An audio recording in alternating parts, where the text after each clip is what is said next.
Seus gostos, seus valores e até mesmo suas escolhas podem não ser exatamente seus. Na verdade, são heranças familiares que você recebeu sem pedir e muitas vezes nem percebe. Quer saber como isso é possível? Quer saber já para se interpretar? Então vem comigo que eu vou te explicar nesse vídeo. Eu sou William Gomes, sou mentor, terapeuta, especialista em desenvolvimento humano e estou aqui para explicar para vocês, dar muitas expansões de consciência, muitos insights para vocês se elevarem cada dia mais. Então, vai para cima, que esse conteúdo aqui é muito legal. Bora lá? Vamos começar do agora. Não vou começar do começo, vou começar do agora. Bom, quero saber de vocês aí, que estão assistindo, se vocês já passaram por situações onde vocês escolheram coisas e eles tiveram um resultado específico, né, até desagradável, geralmente desagradável, tá? Ou vocês, de repente, vamos colocar assim, vocês têm um gosto pessoal, tá? E às vezes esse gosto pessoal, vocês não sabem muito bem de onde vem, ou até mesmo, depois de um tempo, parece que esse gosto muda, né? Vou dar um exemplo aqui. Vocês começam a ouvir um tipo de música, e esse tipo de música, pô, é legal, bacana, só que chega um momento ali, vocês do nada resolvem mudar de gosto musical, né? E parece que essa mudança de gosto musical também altera algo internamente de vocês. Ou, vamos um nível um pouquinho mais provocativo, né? Escolhas de relacionamento, muitas vezes, vocês parecem estar passando pelo mesmo tipo de relacionamento. Isso é uma coisa que acontece bastante. Isso já começa a despertar uma certa curiosidade de vocês de pensar, poxa, por que eu estou passando por isso várias vezes? Tá?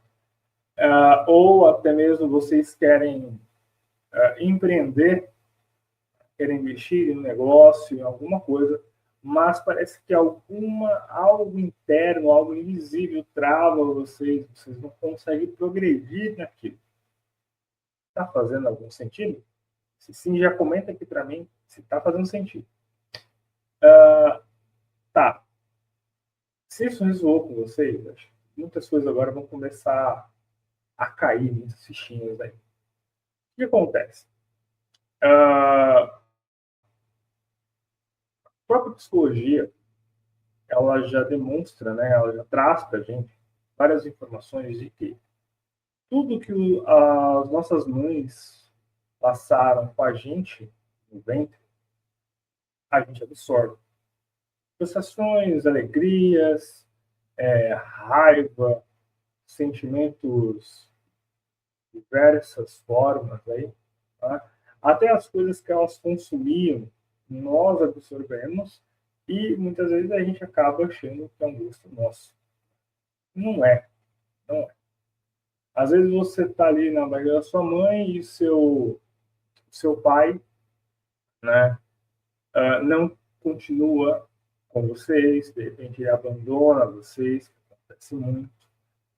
Às vezes a sua mãe ela foi maltratada na gestação, ou quando você nasce, você começa a viver em um ambiente totalmente desajustado.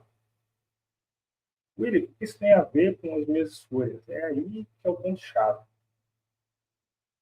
Tudo que nós, a maioria, na realidade, das nossas escolhas, elas têm um motivo pelo qual nós as escolhemos.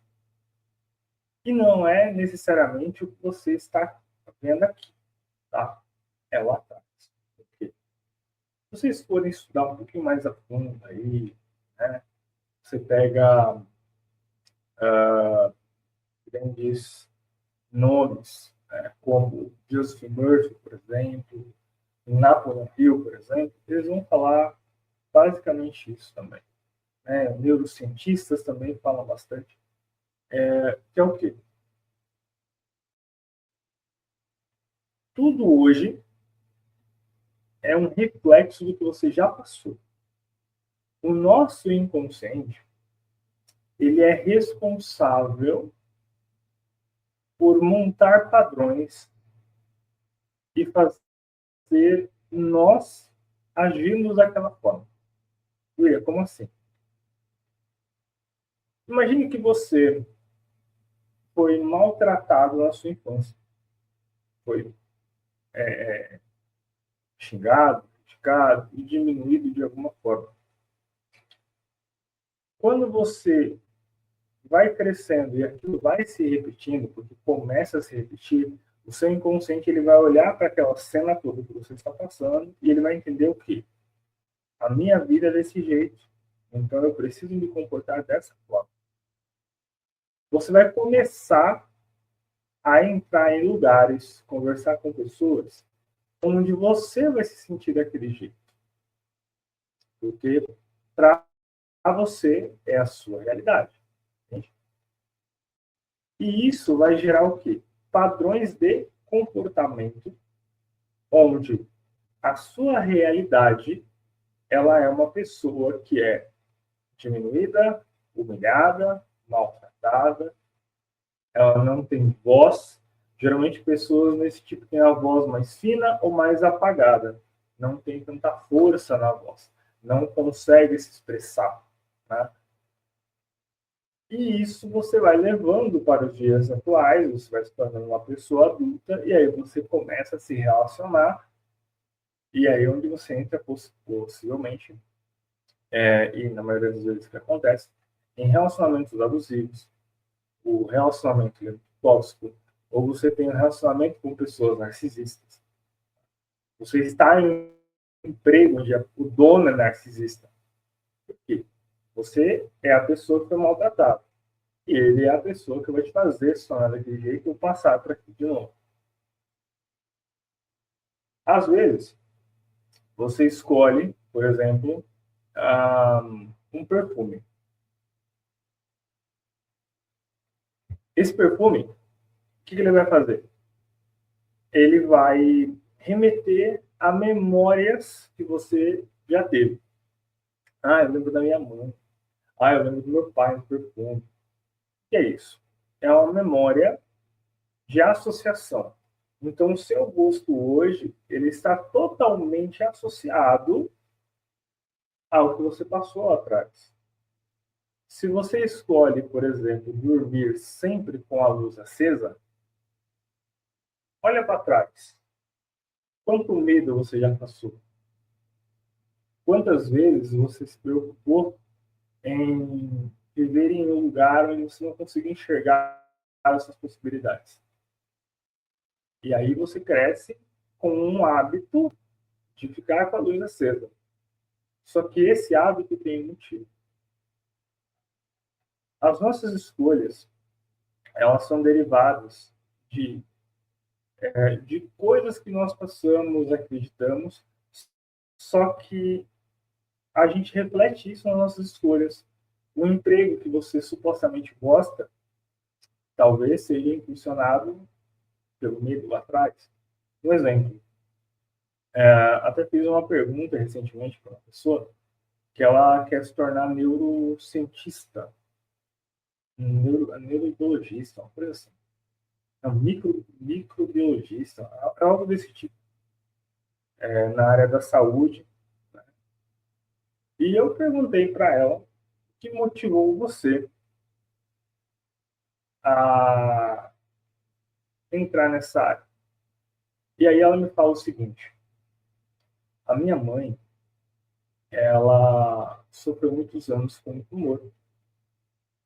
E quem conseguiu diminuir o impacto dela foi esse médico. E aí o médico, né, a classe do médico, é a mesma que ela quer escolher.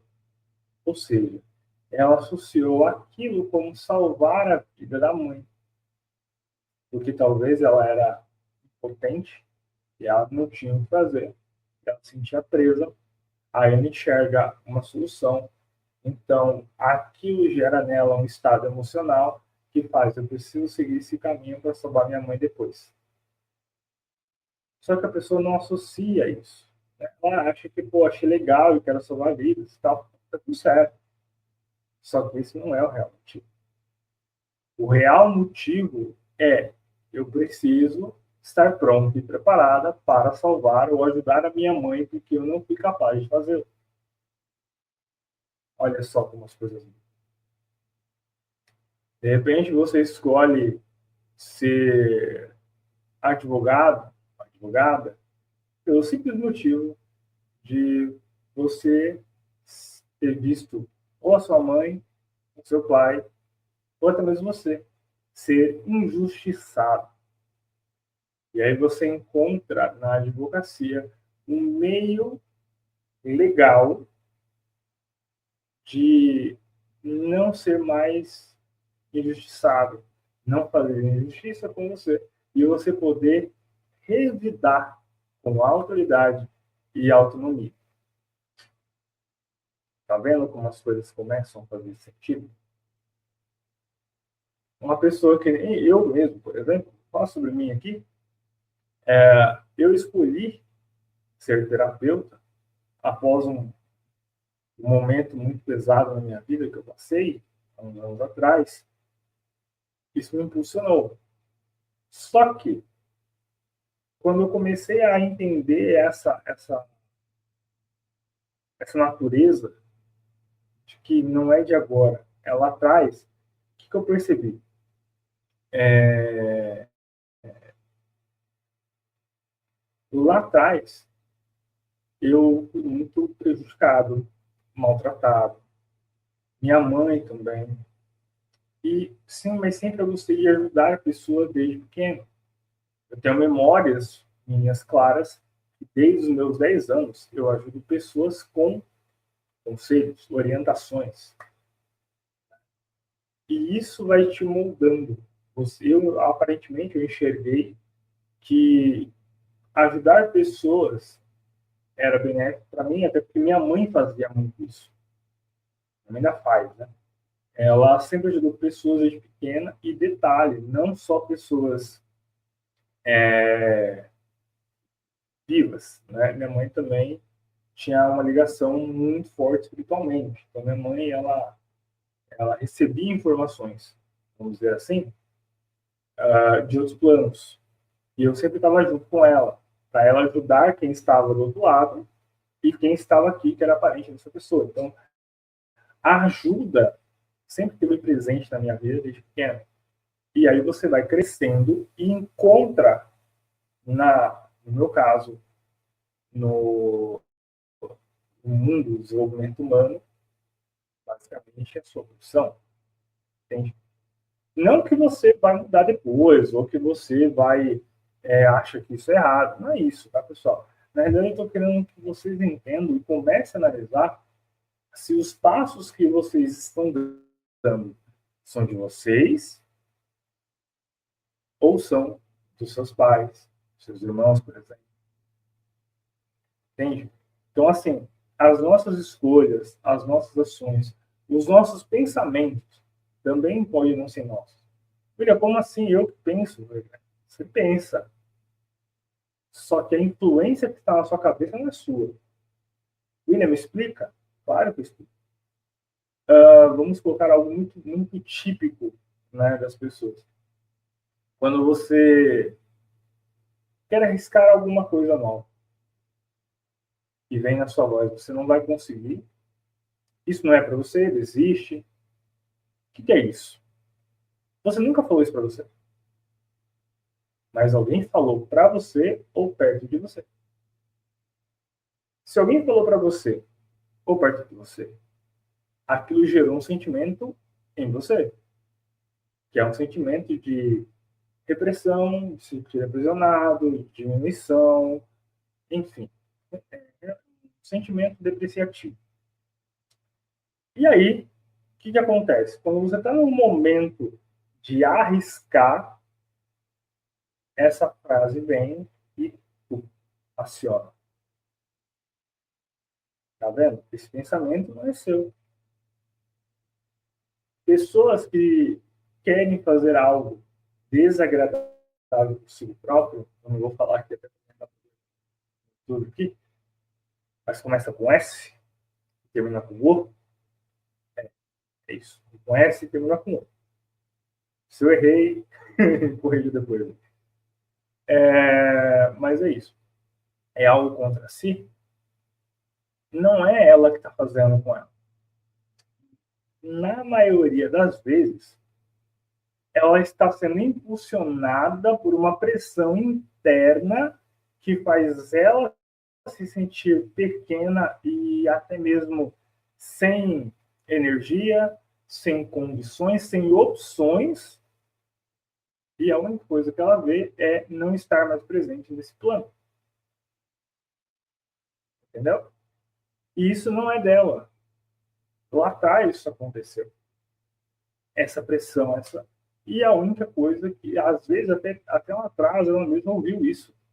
Que a melhor coisa é ela sair desse mundo. Entende? Então, isso acaba sendo repetido.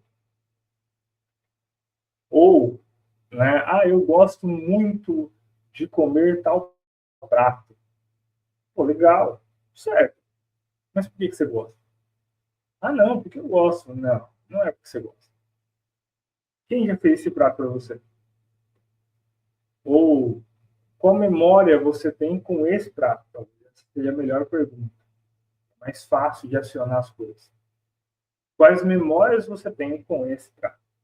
Aí vem na memória da pessoa. Não, porque eu lembro da gente sentado na mesa, minha mãe trazendo numa travessa, esse prato maravilhoso, todo mundo feliz. Tá aí o motivo pelo qual você gosta desse prato. Porque te aciona o sentimento de família unida. Estão entendendo agora? Então, seus valores, também não quero falar que é errado, não, pessoal. Só para vocês entenderem o porquê vocês optam por ter esses valores. O comportamento de um homem tem que ser desse jeito. O comportamento de uma mulher tem que ser desse jeito. Por que vocês acreditam nisso? Porque, possivelmente, as pessoas que eram importantes lá atrás de vocês colocaram isso na sua mente, né, no seu campo de visão ali, intencionalmente ou indiretamente. Como assim? Intencionalmente, eu estou aqui falando para vocês que é correto você pegar, ao atravessar a rua, olhar para os dois lados e atravessar. Quem nunca ouviu isso? Então, isso é intencional. Indiretamente, eu vejo os meus pais brigando e meu pai batendo na minha mãe porque ela não fez algo que ele pediu. O que você entende? Você pode entender de várias vertentes. Cada pessoa interpreta de uma forma. Uma delas, o homem ele tem a voz ativa em casa. A mulher ela tem que ser submissa. Só que essa submissão é uma submissão depreciativa, tá? Diminuição. A mulher não tem voz na casa. Certo? Se eu aumentar minha voz, eu entrarei em conflito com alguém. O que acontece? Você começa a crescer, depende se você, ainda mais se você tiver uma ligação muito forte com a sua mãe, a tendência é você ter uma voz para não ser ouvido ou ouvida, para evitar que alguém faça algo desagradável com você, com medo de represália, por exemplo. Se você tem uma ligação maior com seu pai, a tendência é você ser uma pessoa um pouco mais, vou usar esse termo, bruta. E aí você não aceita opiniões externas, porque só você está certo. Entende?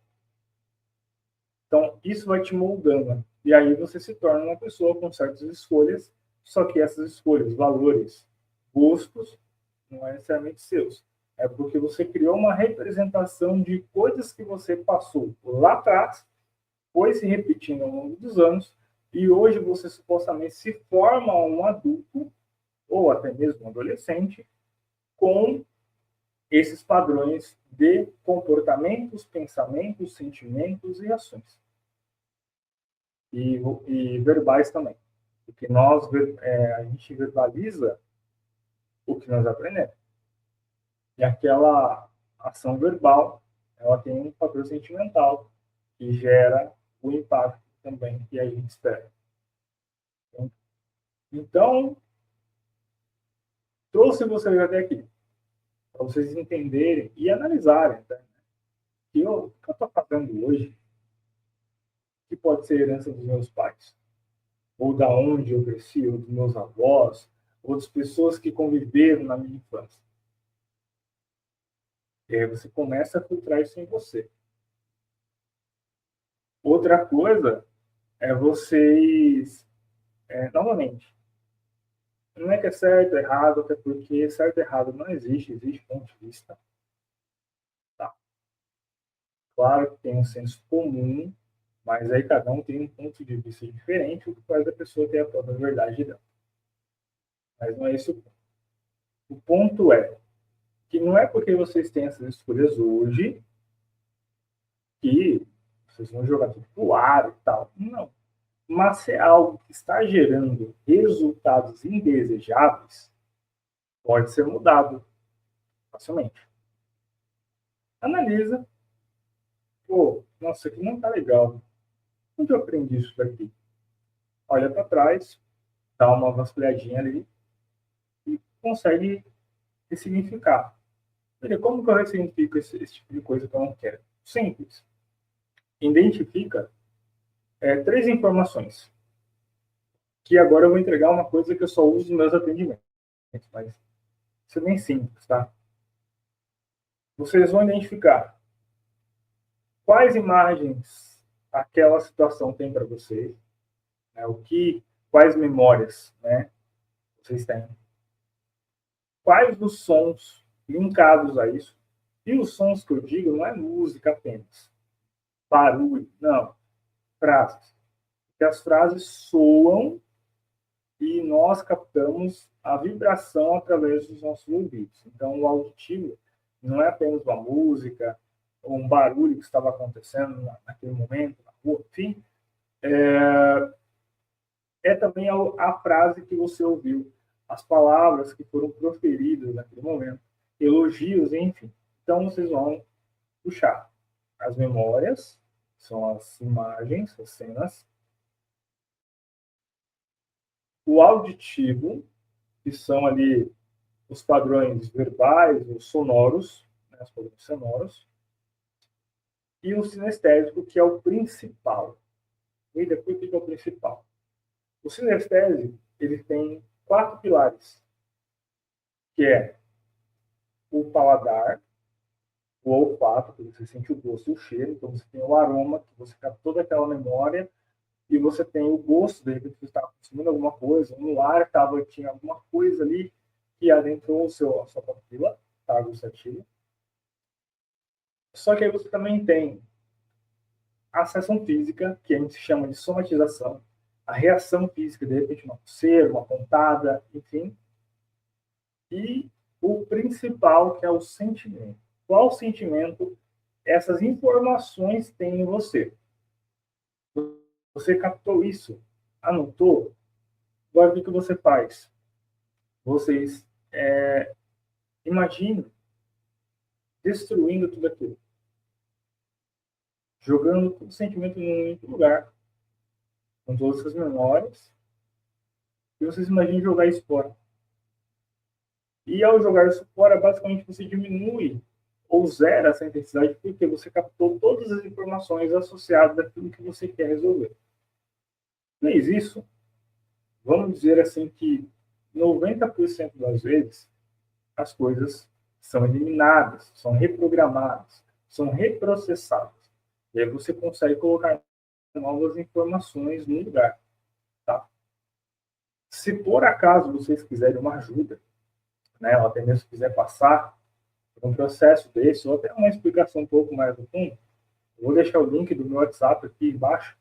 E clica lá, manda uma mensagem para mim, falando, né? William, pô, eu encontrei uma coisa que eu não gosto aqui, me dá uma ajuda. Claro, vamos lá. De repente até quiser passar por um processo de tratamento comigo também, estou aqui para isso, tá? Mas eu espero que esse vídeo tenha ajudado vocês. Comenta aí se fez sentido. Se você chegou até aqui, coloca uma chama para mim saber que expandiu a consciência de vocês. E um abraço, gratidão a todos, muita luz e prosperidade. Nos vemos no próximo vídeo. Tchau, tchau.